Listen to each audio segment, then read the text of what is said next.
If you're looking for something quick and colourful to make as a gift, these colour-blocked keyrings made from wooden toy blocks are the perfect project. You'll need a drill, yarn, wooden toy blocks, scissors and a keyring to make these. First, drill holes through all of the blocks. I used clamps and a scrap piece of wood underneath to make the drilling easier.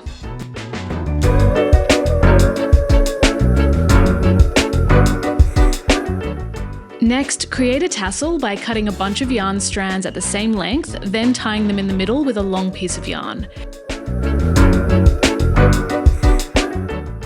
Tie another piece around the tassel bundle about 1 centimetre down from the top and trim the ends evenly.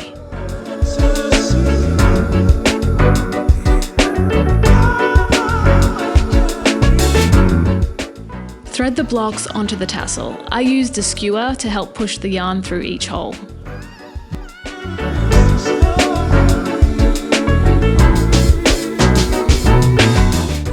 Use the excess tassel yarn to tie a secure triple knot around the keyring. You might want to loop the yarn around a few times for extra strength. Push the excess string back down into the block hole to finish.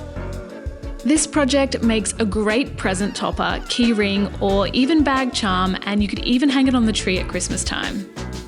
Please like and subscribe to watch my other DIYs and check out my website and Instagram for more crafty ideas and projects. Thanks for watching!